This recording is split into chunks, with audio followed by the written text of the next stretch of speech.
সবাইকে স্বাগত। আচ্ছা, একবার ভাবুন তো, যদি এমন একটা রান্নার রেসিপি থাকতো যেটা দিয়ে আপনি পৃথিবীর যে কোনো রান্নাঘরে, মানে একদম যে কোনো রান্নাঘরে হুবহু একই স্বাদের একটা ডিশ বানাতে পারবেন।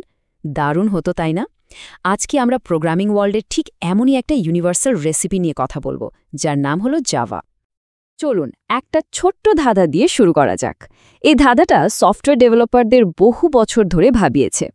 আচ্ছা, এমন কোনো উপায় কি আছে যাতে একটা কোড একবার লিখলেই সেটা সব জায়গায়, মানে যে কোনো কম্পিউটারে কোনো পরিবর্তন ছাড়াই চলতে পারে?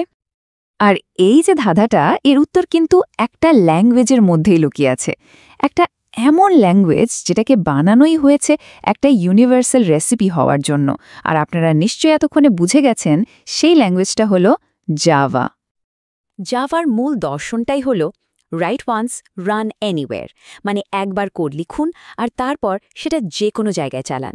এই যে কনসেপ্টটা, একেই বলা হয় প্ল্যাটফর্ম ইন্ডিপেন্ডেন্স। এখানে প্ল্যাটফর্ম মানে হলো অপারেটিং সিস্টেম, যেমন ধরুন উইন্ডোজ, ম্যাক বা লিনাক্স। জাভা কোড এসবে একদমই নির্ভর করে না। ঠিক যেমন একজন মাস্টার শেফের রেসিপি, সেটা কলকাতার রান্নাঘর হোক বা ক্যালিফোর্নিয়ার, দেশের স্বাদ কিন্তু একই থাকবে। আচ্ছা, রান্নাঘরে ঢোকার আগে জাভার চিন্তাভাবনার ধরনটা একটু বুঝে নেওয়া যাক। একে বলা হয় অবজেক্ট ওরিয়েন্টেড প্রোগ্রামিং, বা সংক্ষেপে ওওপি। ভাবুন তো, একটা রান্নাঘরে সবকিছুই যেন এক একটা অবজেক্ট, যেমন ছুরি, কড়াই, মশলার কৌটো। প্রত্যেকটা অবজেক্টের নিজস্ব কিছু বৈশিষ্ট্য বা ডেটা আছে, আবার তাদের নিজস্ব কিছু কাজ বা মেথডও আছে। যেমন ছুরির বৈশিষ্ট্য হলো তার ধার, আর কাজ হলো কাটা। জাভাতেও আমরা ঠিক এভাবেই বাস্তব দুনিয়ার মতো করে কোডকে গুছিয়ে লিখি। তাহলে মূল প্রশ্নটা হলো, জাভার আসল প্রতিশ্রুতিটা কি, যা কোডকে এত ভার্সেটাইল বা বহুমুখী করে তোলে? চলুন পরের অধ্যায়ে আমরা এই রহস্যটাই ভেদ করব আর দেখব জাভা এই ম্যাজিকটা করে কিভাবে। তো চলুন এবার আমরা সেই স্পেশাল রান্নাঘর আর তার সরঞ্জামগুলো দেখে নিই, যেগুলো এই ইউনিভার্সাল রেসিপিটাকে কাজ করতে সাহায্য করে। সবার প্রথমে আসছে জেডিকে, মানে জাভা ডেভেলপমেন্ট কিট। এটাকে আপনি ভাবতে পারেন একজন মাস্টার শেফের একেবারে সাজানো গোছানো প্রফেশনাল কিচেন। এখানে নতুন রেসিপি তৈরি করার জন্য যা যা সরঞ্জাম লাগে সব কিছুই মজুদ থাকে। আর অন্যদিকে যদি কেউ নিজে রান্না করতে না চায়, শুধু রান্না করা খাবারটা উপভোগ করতে চায়, তার জন্য আছে জেআরই, অর্থাৎ জাভা রানটাইম এনভায়রনমেন্ট। এটা হলো জাভা অ্যাপ্লিকেশন চালানোর জন্য যেটুকু পরিবেশ দরকার, ঠিক সেটুকুই। তাহলে ব্যাপারটা খুব সহজ, তাই না? জেডিকে হলো যারা রেসিপি বানাবে, মানে ডেভেলপারদের জন্য পুরো টুলবক্সটা। আর জেআরই হলো যারা শুধু রেসিপিটা ব্যবহার করবে, মানে ইউজারদের জন্য জরুরি সরঞ্জামগুলো। কিন্তু আসল জাদুটা হয় জেআরইর ভেতরে থাকা একটা ম্যাজিক্যাল ওভেনের মধ্যে। আর সেটার নাম হলো জেভিএম, মানে জাভা ভার্চুয়াল মেশিন। আর এই যে ম্যাজিক ওভেন, এটাই হলো জাভার প্ল্যাটফর্ম ইন্ডিপেন্ডেন্সের আসল চাবিকাঠি। কিন্তু প্রশ্ন হলো, এই ওভেনটা ঠিক কী ধরনের রেসিপি বোঝে? দেখুন, যখন একজন ডেভেলপার জাভাতে একটা প্রোগ্রাম লেখেন, তখন সেটা সরাসরি মেশিনের ভাষায় ট্রান্সলেট হয় না, বরং সেটা প্রথমে একটা বিশেষ ইউনিভার্সাল ভাষায় পরিণত হয়, যার নাম বাইট কোড।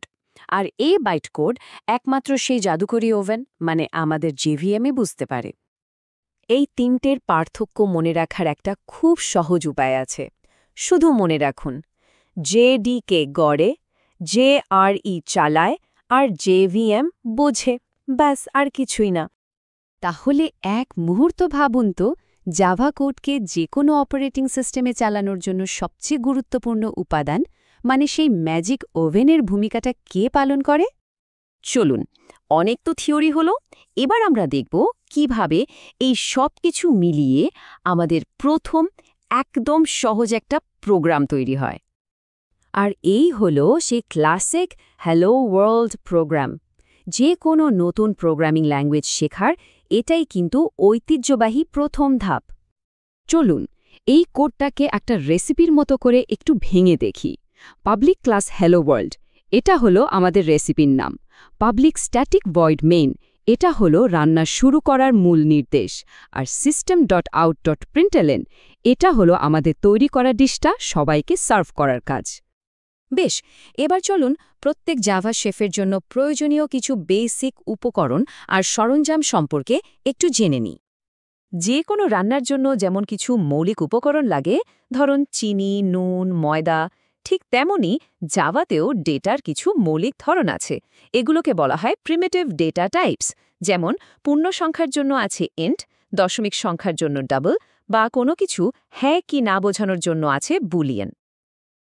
আর অপারেটরগুলো হলো সেই সব কাজ যা আমরা এই উপকরণগুলোর ওপর করি, যেমন যোগ করা, বিয়োগ করা, গুণ করা, ঠিক যেন মশলা মেশানো বা কমানোর মতো। একটু মনে করার চেষ্টা করুন তো, জাভাতে আমরা যেই মৌলিক ধরনের ডেটা নিয়ে কাজ করি, মানে সেই উপকরণগুলোকে আমরা কি বলি? আর সবশেষে একটা রেসিপিতে কিছু নির্দেশাবলী তো লাগেই, যা রান্নার ফ্লোটাকে কন্ট্রোল করে। জাভাতে এদের বলা হয় কন্ট্রোল স্টেটমেন্টস। এই কন্ট্রোল স্টেটমেন্টগুলো আমাদের রেসিপিকে ঠিকঠাক পথ দেখায়। যেমন ধরুন, ইফ এল স্টেটমেন্ট সিদ্ধান্ত নেয়, যদি ঝাল বেশি হয়ে যায় তাহলে 2 দাও। ফর বা ওয়াইল লুপ একই কাজ বারবার করে, মিশ্রণটা 10 বার নাড়ো। আর ব্রেকের মতো জাম্প স্টেটমেন্ট দরকার পড়লে কোনো কাজকে মাঝপথে থামিয়েও দেয়। তাহলে চলুন আমরা যা যা শিখলাম সেটা একবার ছোট করে দেখে নিই। আমরা দেখলাম যে জাভা একটা ইউনিভার্সাল ল্যাঙ্গুয়েজ, আর এর পেছনে আছে একটা জাদুর রান্নাঘর। সেই রান্নাঘরে জেডিকে আছে প্রোগ্রাম বানানোর জন্য, জেআরই আছে সেটা চালানোর জন্য, আর জেভিএম আছে বাইট কোডকে বোঝার জন্য। দেখুন, এই কনসেপ্টগুলো বোঝা কিন্তু শুধু পরীক্ষা পাশ করার জন্য নয়, এটা একটা মজবুত ভিত্তি তৈরি করার জন্য জরুরি। আজ আমরা যে অ্যান্ড্রয়েড অ্যাপ ব্যবহার করি বা বড় বড় কোম্পানি যে এন্টারপ্রাইজ সিস্টেম চালায়, তার অনেক কিছুর পেছনেই কিন্তু জাভা আছে। এই বেসিক জিনিসগুলো যখন কেউ ভালোভাবে আয়ত্ত করে, সে শুধু একটা ল্যাঙ্গুয়েজ শেখে না, সে আসলে যুক্তি দিয়ে ভাবতে শেখে আর ভবিষ্যতের জন্য মজবুত বড় মাপের সলিউশন তৈরি করতে শেখে। এই স্কিলটা কিন্তু চিরন্তন, আর টেকনোলজির এই সদা পরিবর্তনশীল জগতে এটা অগণিত সুযোগের দরজা খুলে দেবে।